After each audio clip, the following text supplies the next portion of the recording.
Hey everybody, mediocre cover band guitar guy. How we all doing? Um, Before we get started, I need a piece of give out some advice here, okay? If you don't play a musical instrument, there's no need to really comment something shitty on the video that has nothing to do with music. And that happened on my last video with this whole thing going on with the United States and Canada, well, in Mexico and the whole world now since then. And it was just me asking a question on what musicians were going to do, what they were facing. People who made their living at music. If you make your living at IT, that's cool. Make your living at IT. Don't comment on a guitar channel with something shitty, okay? Because people do make a living by playing music. And that's where I was going with that whole video, like what steps you were going to take to do things differently. And, when I did that video, I expected I was going to get some flack from people from the United States who thought maybe I was picking on, their president or whatever, was not the case. All right? Anyhow, let's get into the program on hand. I took a lot of flack, though, from Canadians. That's what I was surprised. That's what I was getting at. Here's a question I have from myself this time, as opposed to a conversation I had with somebody, and I thought, well, that's something I'd like to talk about on the channel.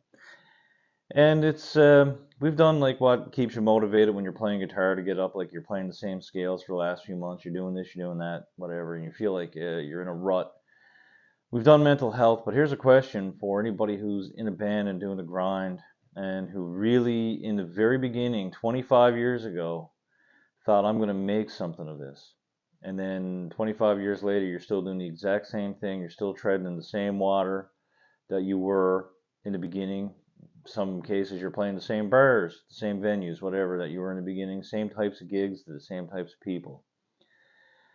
What causes you to get up into the morning after you do all that, make those phone calls, hit the grind, do the hustle, trying to get the gigs, trying to get out there and get seen?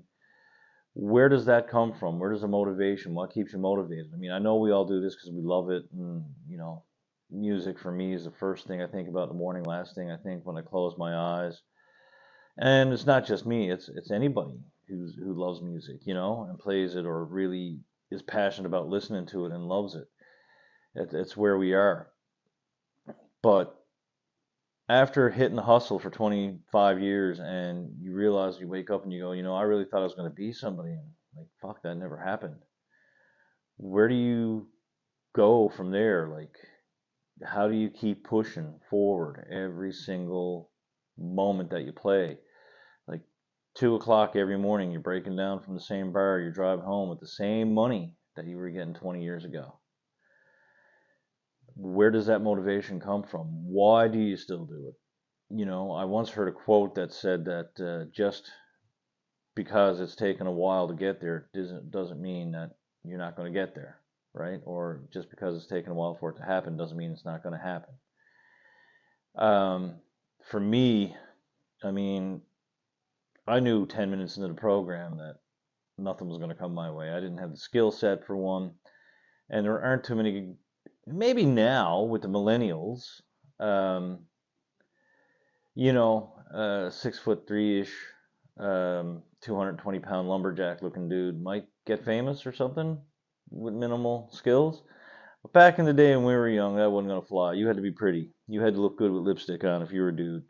You had to look better than your girlfriend, okay, with makeup. And you had to play a million notes a minute.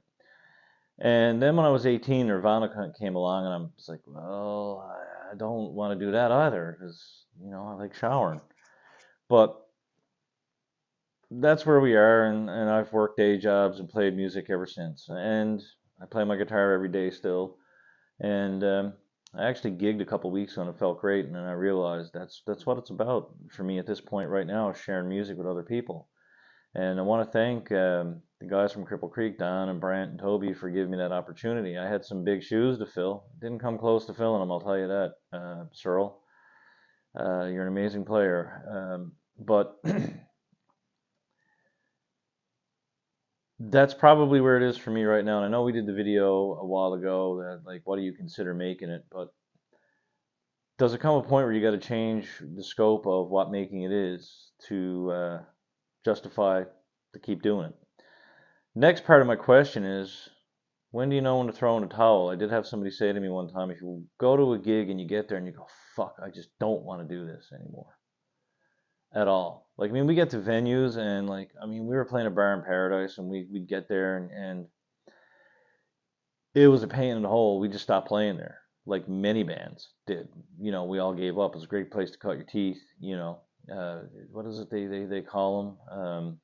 Character building gigs. It's great for that because you struggled when you were playing there, and if you could get through a year playing there, you built up some pretty good fucking character. I'm telling you.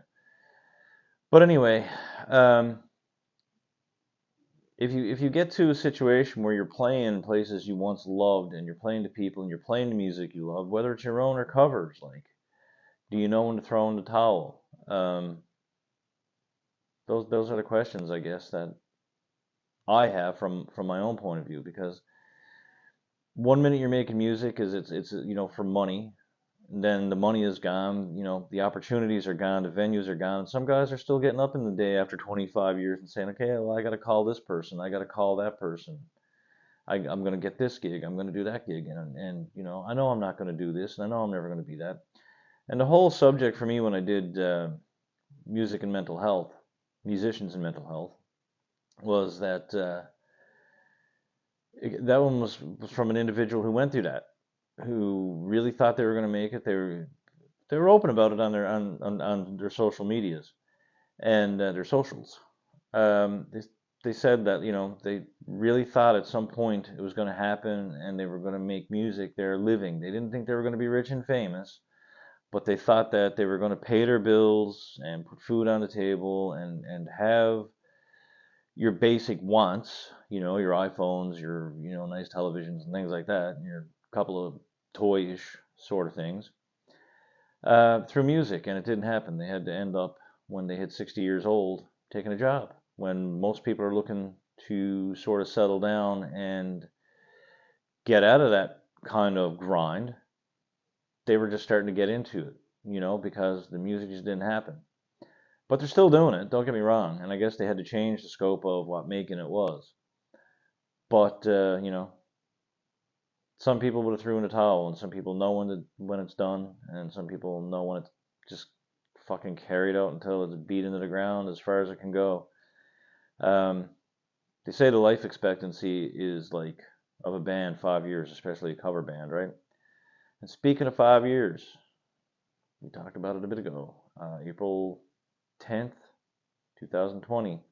We were just about a month into lockdown for COVID, and it's April 10th today, and it's 9 p.m. sharp. It's actually 9 p.m. That's cool. Squeaky stool. I've had squeaky stools for 5 years. Doesn't sound good, does it? Maybe I should take some more fiber. But anyway, I did the video on Pick Scrapes. You remember that? The one that started with the...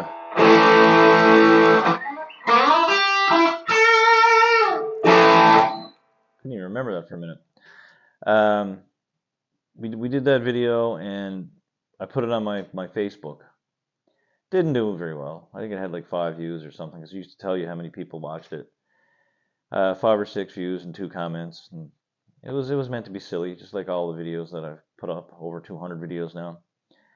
And somebody said to me, you should get a YouTube channel. And I was like, I don't know how to do that. Like, I didn't know how to upload a fucking video from my phone to YouTube. I didn't have a clue, you know. And I guess through you know, the processes, I figured it out after a while and got there and did the video. I think I got 35 views. It's got over 100 now, which is cool. Because that's my bare minimum. I think I might have mentioned it on my thing before. It's the Mendoza line.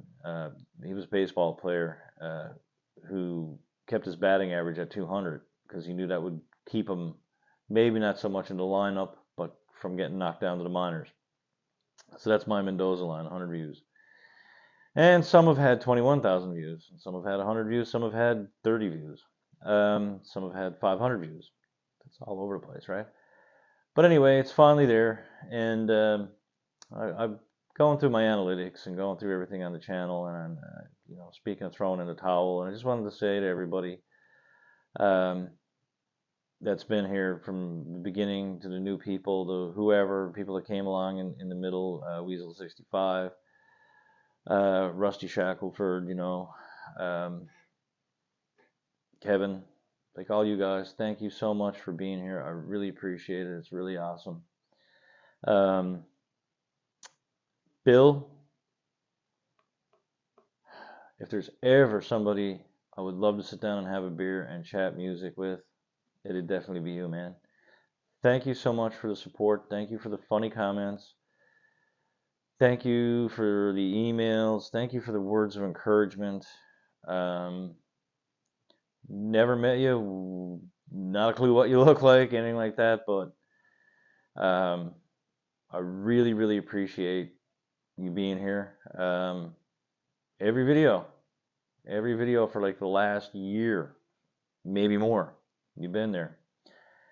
And I remember seeing the picture on your YouTube thing with the kid drinking the Coors and the name Nobody Cares. Like it's like, who the hell is this guy? And over time, it was clear that this is somebody who doesn't seem to have any music snobbery in him whatsoever, who isn't like gear police or anything like that. He's just a dude who loves music and seems to have been around for a while. And I gotta thank you, man. I really, really appreciate you being here. And like I said, if you ever watched a video, God love you. If you ever gotten to the end of one of these, you'd probably, I should mail you out like a signature guitar pick or something. Because that's no easy feat. That's like eating one of those giant steaks at a restaurant, right? They usually give you like a hat or a bib or something. Some sort of prize for getting there. But yeah, 5 years, man. 5 years on the 24th of April. And somebody asked me what my favorite video was, and everybody automatically expects it's going to be your video that had the most views. But I did a video this past summer. I did the intro. And when I got the intro done, I was getting ready to sit down and do the whole topic. The missus was out. It was just me and the boy here. And he came down from his room. He had a hibernation for a minute. And he had his glove and the ball. He's like, "Hey, Dad, you want to go throw the ball around for a little bit?" And, he's 13 now. He's going to be 14 in a couple of weeks. And I was like, yeah, I should go do that because one of these days, man, he's not going to want to do that with his old man. So I went out and threw the ball around with him. And I came in and I just felt good. It was dark when we came in, and I felt good throwing the ball around. I felt like a kid myself again. And I did a video and it went over really well. And I played well. Everything flowed well. It was just well received. And when I got the video done and finished and it was edited and put up, like it was a good video. And I wish I could remember the name of the goddamn video. Maybe if I do, I'll put it in the link here. But it was a lot of fun, and that was my favorite, I think, mainly because I did two things that day that really meant a lot to me, and did them back to back. Who knows? But that would be my favorite video, and my favorite guitar on any of my videos. Somebody said, what's the best? Obviously I had the green Gretsch 3 times and gotten rid of it, and I was thinking about messaging the guy a couple days ago and trading off the seeing if he'd trade for the Telly to get it back, but I can't do it. As much as I do like that guitar, and it's got a bit of sentimental value towards it, or did have a bit of sentimental value. That Telly right now, after Cyril Drover does good setups. Look him up on the Facebooks. But after Cyril set that guitar up, and like every time I plug it in and I play it, it's an hour gone, right? Yeah, so those are my favorite moments over the last 5 years, guys. I drank a lot of Rickards Red doing these videos in the very beginning. That was the thing, I would open up a beer.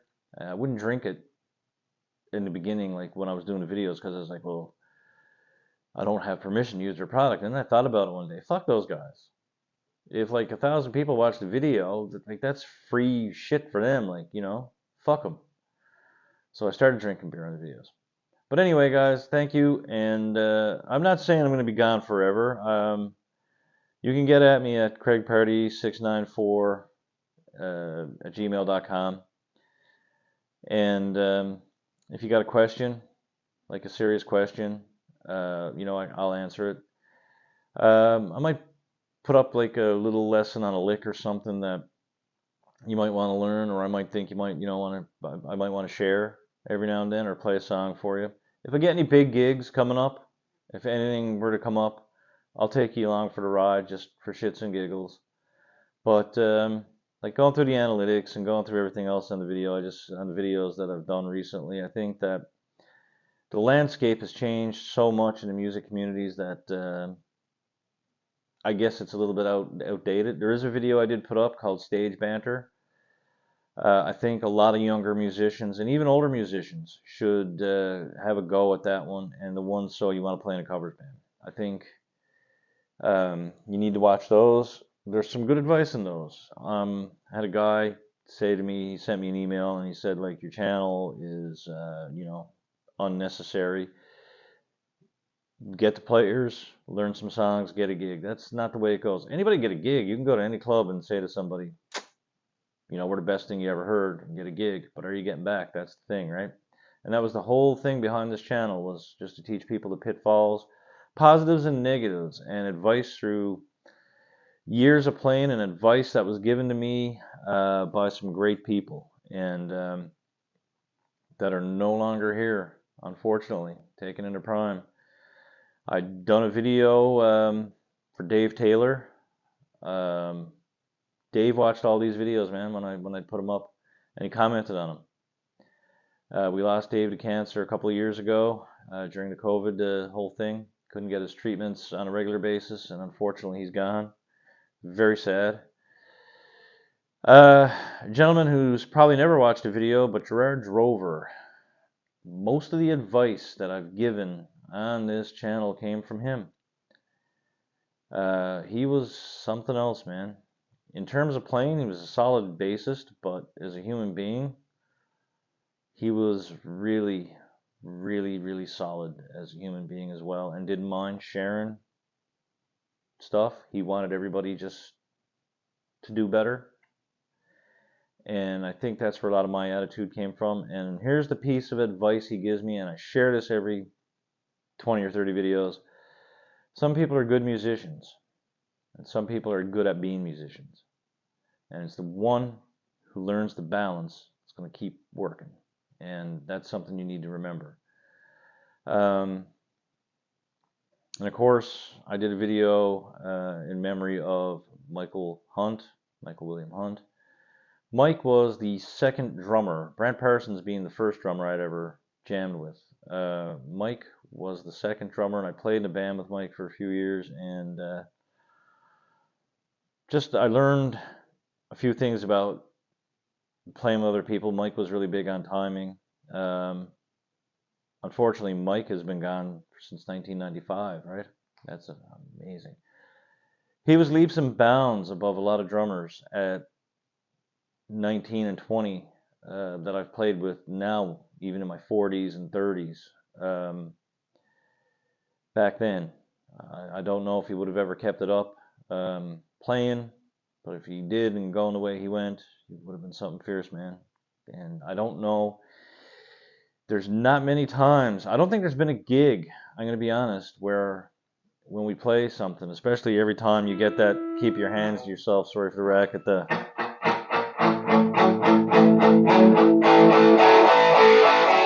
every time I do that, I think about him, because I remember playing that song 5 million times in that band.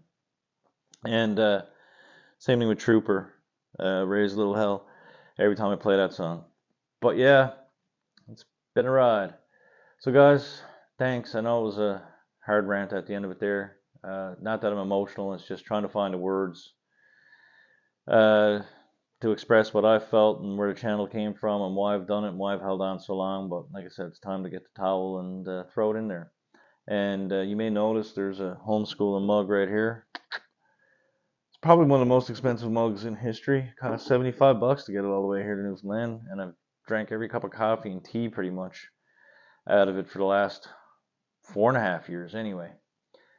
But Uncle Larry was the catalyst for all of us. It's just he's head and shoulders above all of us, and just using his iPhone still and shit like that is cool. That's it. So I'm gonna leave you guys with that, and who knows? I'll see you when I see you, if I see you, and if I don't, once again, guys, thank